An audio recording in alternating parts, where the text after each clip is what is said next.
What's up, everybody? This is Kyle Chasse. Welcome back to my channel, or welcome if it's your first time tuning in. I'm going to try something a little bit different today. You know what I'm going to try to do is do more summaries of the news because I think reading the whole entire thing might be a little bit more information than most people need. And my goal is to kind of give you the most important things when it comes to cryptocurrency, blockchain, Bitcoin adoption around the world. So today we're going to talk about the markets, upcoming bear market or downward price action, which I think is coming. Again, more on my case of Bitcoin as a world reserve currency with South Korea's biggest bank, doing crypto custody, do video games, teach crypto economics, on some mining adoption. The sentiment in the United States on spending obviously is low. Some correlation to traditional finance 1.0 with the Bitcoin and crypto markets, and the dethroning of the US dollar, which I think is inevitable.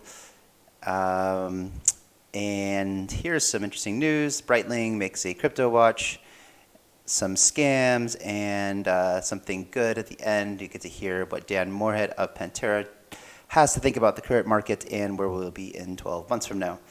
So let's get it going. Bear market over. Charts on Bitcoin and ASX, which is the Australian Stock Exchange, suggest otherwise. So right now we're seeing some upward price movement in Bitcoin and other cryptos. Well, it's just a little bit actually, but anyway, I think it's going to be very, very interesting in like maybe, I don't know, what's it, 6 hours from now or something, when the East Coast United States opens up the markets. We shall see, as right now, I do believe there's a strong correlation between crypto markets and financial markets. Everyone is crazy, it's speculation, blah, blah, blah. So some financial publications around the world are touting the shortest bear run in history for U.S. equities, as if the dark days of coronavirus sell-off are behind us. Okay, so I can't even imagine who is trying to put this idea that the markets are going to be strong. I mean, you'll see in this video that I'm talking about a lot of other things that can prove that the financial markets should not be strong at all. We have a very serious situation in our hands that is going to affect the well-being of everybody, and it seems unlikely that we could have a strong financial market when the rest of the world is in a depression. So markets in the U.S. are beginning to show signs of life thanks to the U.S. Federal Reserve's $2 trillion or up to $6 or $8 trillion even financial package. The Dow Jones Industrial Average is up 23%, and the S&P's index has gained around 20% from the respective March 23rd bottoms. Yet a conclusion to the wide-reaching COVID-19 pandemic is far from over.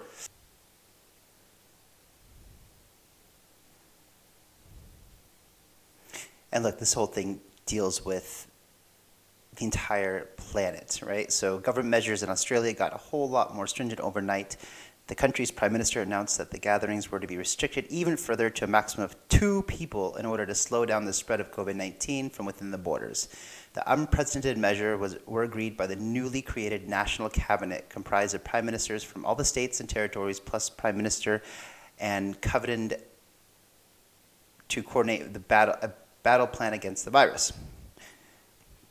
So far, the ASX has been slow to react. The index is up about 2.3% on the day. However, pressure toward the downside is apparent. Gains may require significant positive day-on-day returns over the course of the week if they are to signal confidence in the country's latest measures.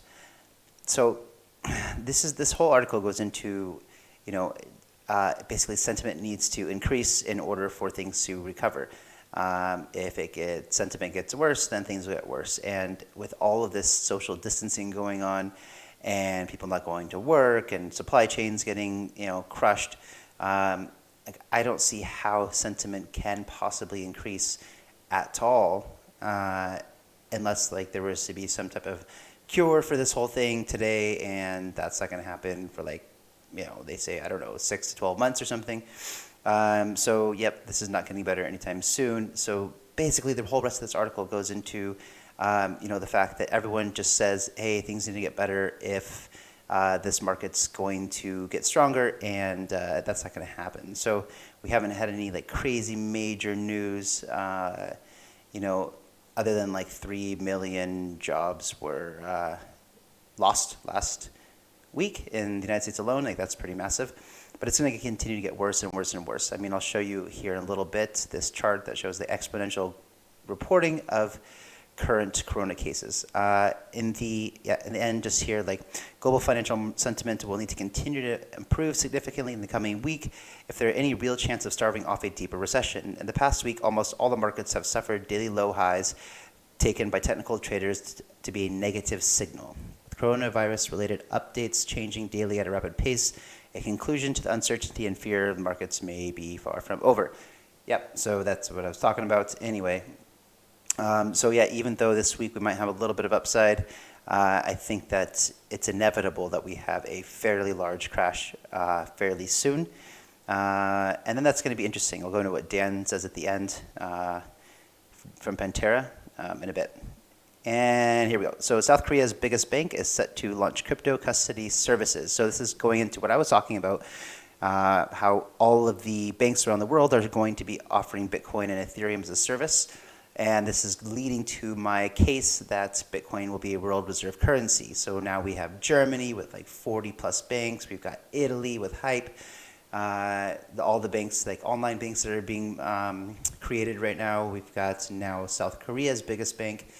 And let us go into a little bit. KB Kookmin, the largest bank in South Korea, is set to launch crypto custody services for assets such as Bitcoin and Ethereum. The bank has filed a trademark application for KBDAC, Korean Digital Asset Custody, with the Korean Intellectual Property Office. Local news outlet Digital Today reported on Friday. The application filed on January 31st reportedly indicates that the bank could launch a service soon. A trademark application in general means that an entity has begun branding products and services, that much of the development work has been completed, per the report. So this is just, again, going into yet another bank offering crypto custody. And what that means, if you want a bit more in depth, go to my video from yesterday, or day before actually, and check out the case I'm making for Bitcoin as a world reserve currency. But you better believe that if this bank is offering Bitcoin custody, they will have Bitcoin in the reserves, and I'm sure they're not going to have 10, 20, 30 Bitcoin that they have in the reserves. I'm sure it's several hundred or even several thousand. The largest bank in South Korea, and South Korea is huge in crypto. They have, like when I go there, they've got crypto ATMs. They've got the normal ATMs that integrate crypto into it, especially Bitcoin. People take it all over the place. They've got Bitcoin cafes. They've even got retail locations for like BitHum and things like that, different trading things on the streets. It is a very, very crypto-friendly country. And I do mean that by the people, and the government now has come around where crypto is fully legal. But anyway, so this one, do video games subconsciously teach users crypto economics? This article, I'm not going to get into it too much, talks about Ivan on Tech. What's up, Ivan, if you're listening to this? How are you, buddy? But anyway, he talks about, he played this game called RuneScape.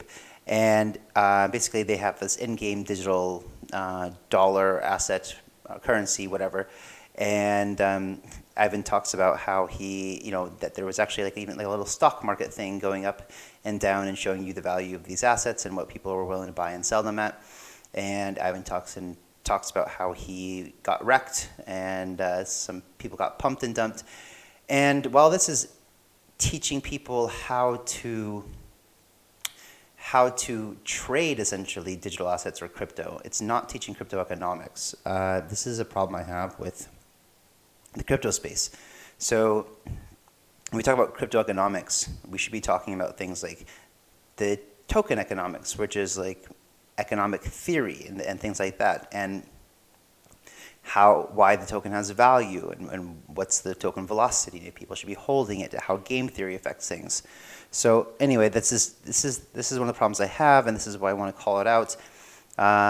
People tend to use the wrong terminology, especially when talking about crypto economics. If you want some more information about that, I love this company or project called Systems Innovation. I just want to quickly show you, like here, their video courses, systemsinnovation.io. And here, like some of the ones I've watched and I highly recommend would be, actually they're all amazing. Like if you learn this stuff, you will know more than most people in the world about the way that the world is changing and how to adapt and how to get ahead of the game. So I recommend actually watching as much of this as you possibly can. On YouTube, actually, this says Member Plus, so I guess you might have to pay for it here, but on YouTube, I've watched these things for free. So I definitely recommend the one on game theory, blockchain introduction, and token economies.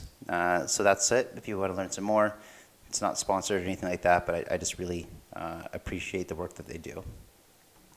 This one, Bitmain S19 Antminers sellout, won't ship until May 11th. So like, I don't want to get into the whole details of this article, but I just wanted to call it to your attention because these miners sold out in 24 hours. So this shows a very bullish, and there's so much news about Bitcoin mining. I mean, everybody's getting into it, which is crazy. I mean, everybody's getting into mining Bitcoin, and this is a very, very bullish sign for long-term sentiment. Yeah, I talked about layer 1 technologies in my other video. I mean, everyone's getting into it. It's huge. So here we go. We talked about sentiment before in the first article. U.S. consumer sentiment in March saw the 4th largest monthly drop in nearly half a century. So the Michigan Consumer Sentiment Index, a monthly telephone survey that looks to capture the overall sentiment of U.S. consumers, registered the 4th largest monthly decline in 50 years. The index is often used by investors to measure near-term consumer spending expectations. According to the Bureau of Economic Analysis, consumer spending made up 70% of the U.S. GDP in 2019. So 70% of the United States gross domestic product in 2019 came from consumer spending. 70%. And right now, consumers aren't spending anything. So you can see here, this is this little line chart thing that they made here. And you can see here in 2020, negative 11.9, Corona pandemic. They should retitle that to, well, actually, I mean, it makes sense, but it just, like I said, it was just the catalyst or the nail that broke the camel's back, or straw that broke the camel's back. So the consumer sentiment index fell more than 11.9 points, so basically 12 on March, the only bested by 12.7 decline in response to the Great Recession in October 2008. So this is definitely going to increase. I would imagine that we see a much higher number than any of these. So my guess is that we're going to come in, we're going to see like negative 15 or something like that. We still have a massive way to go. And this is just getting started, you guys, just getting started. So that's it. This is just measures consumer sentiment and how it might affect the markets. But again, this just plays into the entire big picture I'm painting that right now we have, if 70% of our economy, that's a huge amount, by the way, that's like almost all of it. It's like 70% of it. But if people aren't spending any money, that means businesses aren't selling anything, which means businesses aren't making any money, which means businesses can't pay for their employees, which means employees can't work anymore, which means employees need to lose their jobs, which means that employees need to file unemployment, which means that unemployment will skyrocket, which means that the government has to pay for it, and it's just going to be a complete downward spiral. We are looking for a seriously painful time coming up.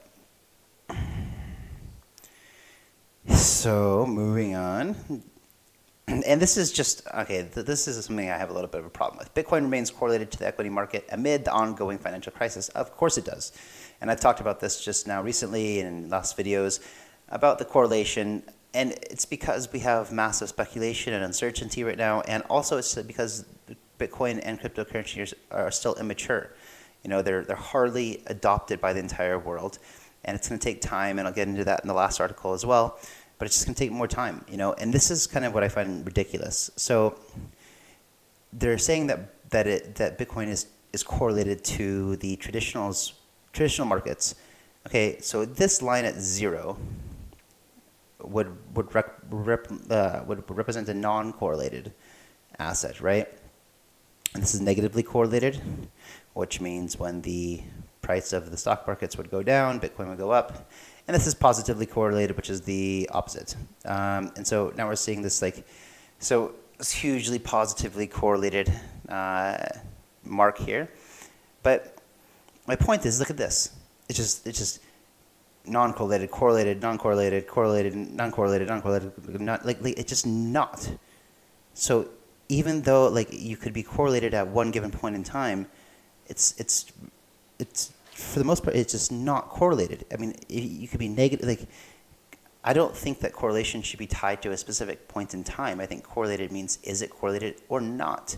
And just because two markets tend to be going in the same direction at one given point in time, yes, you could say that they're correlated at that moment, but it doesn't mean it's because they're actually tied together. So I don't know. I have a problem with this chart, and I don't like it.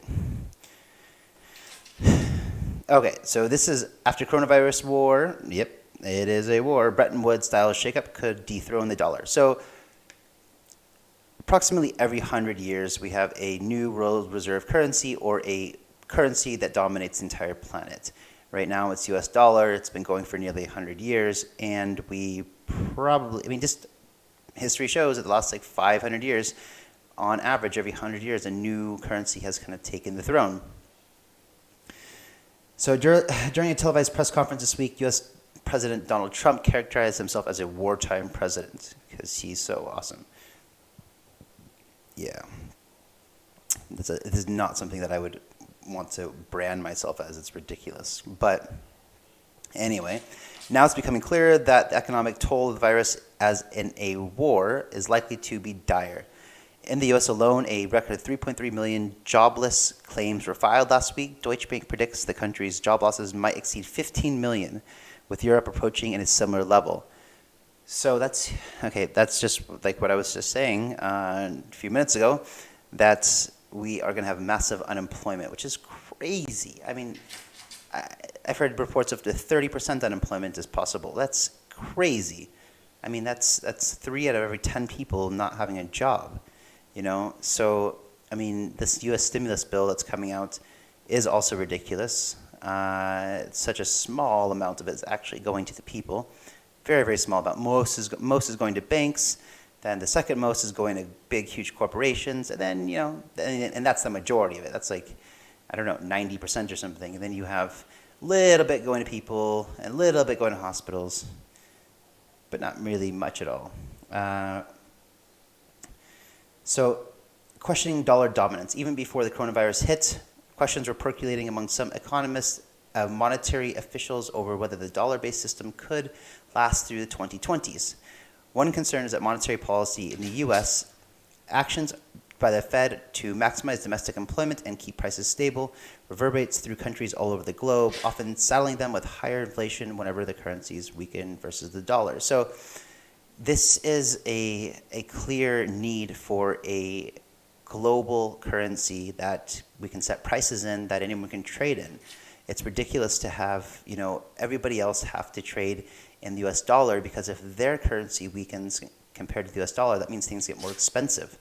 So it's an obvious need for something like Bitcoin, right? So on Monday, the U.S. Central Bank, now led by Fed Chairman Jerome Powell, made an unprecedented pledge to buy bonds in unlimited amounts to support markets, while reviving 2008-era quantitative easing emergency lending programs to supply banks, Wall Street dealers, and even corporations with fresh liquidity. The new efforts could quickly balloon to the Fed's balance sheet north of $8 trillion, says Stephen Cicchetti, who headed the Monetary and Economic Department in the Bank for International Settlements in Basel, Switzerland, in the early 2010s. It's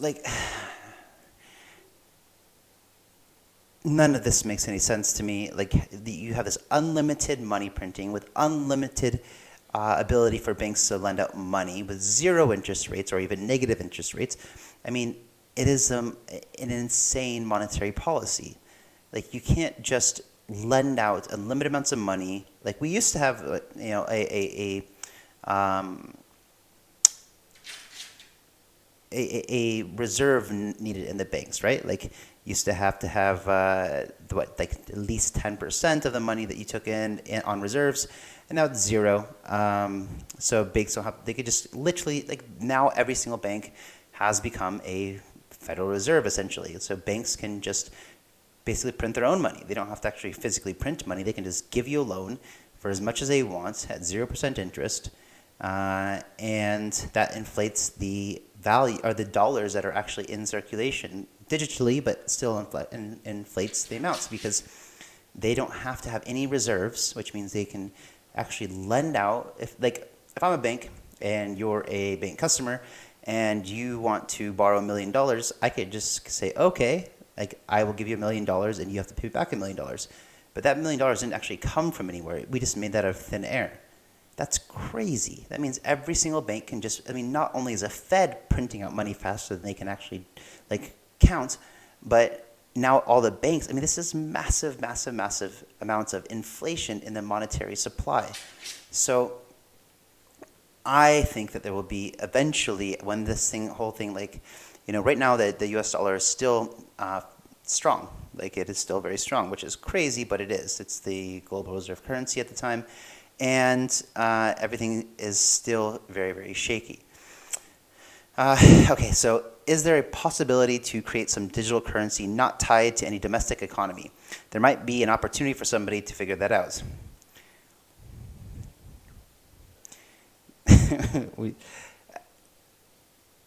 This has already been figured out, right? Bitcoin. We have Bitcoin. It is the most sound and hard money in the world. It is the solution that people need. It is not tied to any domestic economy. And the more it becomes decentralized, the more people from all over the world that have it and use it, the more it becomes adopted, the more stable it will become, and the more easy it will be to price things and use it as a peer-to-peer currency and use it as a reserve or as a store of value. It's already here. Like people just need to just start adopting it. It's actually the only currency that isn't tied to a domestic economy, meaning that it does also nobody really likes to use somebody else's currency in other countries as the peg for what they're doing. I was born and raised in America. And so everything's just in dollars for me. It's very organic and natural. But if I had to think of everything like Mexican pesos or Australian dollars or Canadian dollars, every time I wanted to think about how much something cost, that would be a pain in the ass, And I'm sure most of you out there actually understand what that means. It would be so much easier and appreciated, I'm sure, by everybody out there if they could just have some type of standard unit of account to price things in that everybody can relate to and understand. Okay, the dollar's inflationary threat. By the Fed's trillions, but the Fed's trillions could eventually lead to higher inflation. They also might be renewed outcry that such monetary injections merely bail out bankers and rich people, obviously, with few benefits going to middle and lower classes. Similar arguments to the Occupy Wall Street movement that happened following the 2008 crisis. Yeah, okay, exactly. And then this is kind of what I went to a little bit earlier, but anyway, Trump's brash, freewheeling style protectionist impulses in recent years have alienated former allies in Europe, and his border wall campaign has ratcheted up some tensions with Mexico. He demonized China in last year's trade war and recently referred to the coronavirus as a China virus. So basically what this is saying is Trump is making us extremely, or making the United States very independent and kind of not staying very friendly with allies and bordering countries and things like that, and just not with other countries in the globe, really. He just, yes, the U.S. is the best, and we're so great, and blah, blah, blah, best country ever, strongest economy ever, blah, blah, blah. People don't like that. People don't like that at all. I don't like that. It's embarrassing. It is truly embarrassing. And what this is going to do is it's going to, make people think twice when they're trying to figure out what kind of currency they should have. And if there's an alternative, there is Bitcoin, but when people realize there's an alternative, then they probably might start using that, or at least looking into it. This is making it very difficult for people to be willing to continue to use the US dollar as a reserve currency. So down here at the end, the Fed's $1 trillion monetary injections during the 2008 financial crisis did little to weaken the dollar's dominance in the years since. But this time it might be different. And this guy goes on to quote, if someone on TV says we can have infinite money, someone on the other side of that TV screen says, why have I been working my ass off for the past 40 years? So this is just, again, going through this whole craziness of the entire situation right now, where you can just, everyone's going to be given free money, like this universal basic income kind of thing, where people don't have to work for it anymore. So how valuable is that dollar when people start handing it out for free? Makes no sense. Nothing about this whole thing makes sense. It's just absolutely ludicrous. And then again, things might be different. In 2008, we still had support from allies, neighboring countries, and so people didn't, I don't want to say hate, but didn't dislike us so much as they do now. We're not being very globally diplomatic, and this extreme patriotism of the United States is just that. It is extreme, and it is it's embarrassing, to say the least. So this goes into this kind of sentiment, what I've been talking about. Look at this. Total corona cases in the United States. This is, boom, from one day, just huge. I mean, this is not going to stop anytime soon. This is just going to go straight up, right, for a while. And then it's going to take at least, so even if we were to contain this thing, around the globe, and everybody stopped going outside, and everything shut down, which it is now, my guess is that it would take at least 6 weeks, but probably 2 months, even after we figured it's fully contained, probably at least 2 months before you could feel safe about having people start mingling again or interacting. All it takes is for one person that still has and still contagious with the COVID-19 to come out of the house and then go into a group of people and affect everybody, and then the whole thing starts all over again. So even when it's contained, you can't just stop the social distancing and stop the lockdown. It's got to have time to pass. People have got to pass time in order to stop being contagious. People have to heal, recover, whatever. I think we still have 2 more months. This is why, again, this is just going back to my case that we're going to see some type of extreme downturn in both financial markets and crypto fairly soon. I'll get into what Dan says here in a sec. So here's a bit of interesting news. It's kind of fun. Luxury watchmaker Breitling adds its first timepieces to a blockchain.